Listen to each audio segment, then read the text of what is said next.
What's up? It's Andy Grammer with Jag. Hi, this is Carly Rae Jepsen, and you're listening to Jag. Hey everybody, it's Joe Jonas hanging with Jag. This is Heather Knox with the hottest Jag I've ever seen. Ryan Seacrest with Jag. It's B.O.B. checking in with my homie Jag. So much swag with my homie Jag. It's the Jag Show podcast. Welcome in, I am John Jag Gay. Leading off with this week's piece of advice, I ask you, what is your podcast doing over Christmas? You have options, especially this year. You could republish a great episode or interview from earlier in the year. You could do a year-end recap, or you could take a week off. But whatever you decide, today's piece of advice comes from my colleague Johnny Peterson of Straight Up Podcasts and the Pod Logic podcast. Tell your audience what you're going to do. You want to manage their expectations.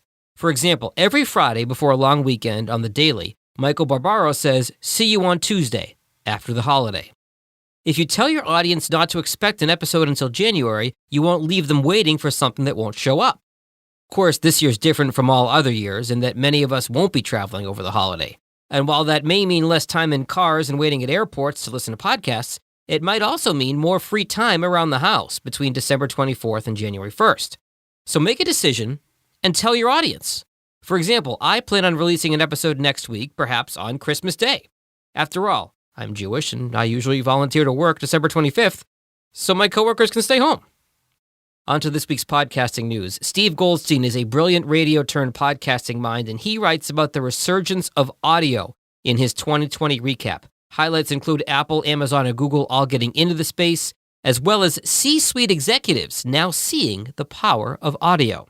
Speaking of which, Spotify and The Drum have partnered on a 3-part podcast series on the future of audio and how powerful it is. You can check that link in the show notes.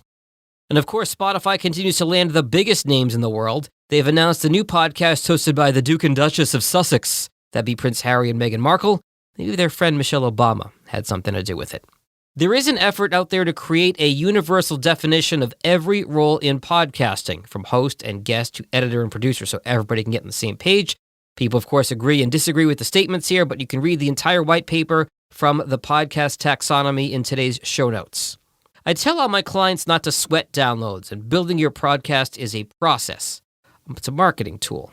But there will always be folks who want some way to measure success. Brian Barletta of Sounds Profitable, a weekly newsletter, does a nice job of breaking down what he calls lift reports. Substack, which is a popular email and blogging platform, they've now gotten into the podcast hosting space.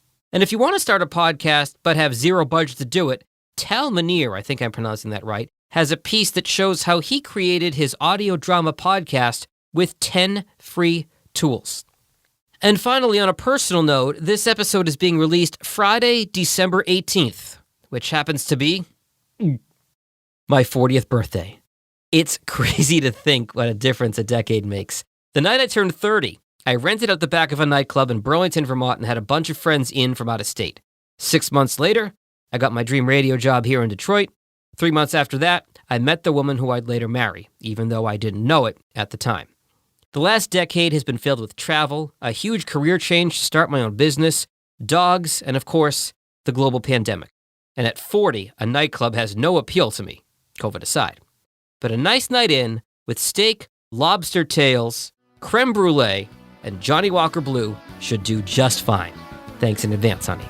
I hope that whatever your holidays look like this year, you enjoy them in good health, and here's to a much better 2021. I will talk to you next week. Later. Thanks for listening to the Jag Show podcast. If you like what you heard, be sure to subscribe in Apple, Spotify, Google, or wherever you get your podcasts. For help with your podcast, find Jag on social media at Jag in Detroit or on the web at jagindetroit.com.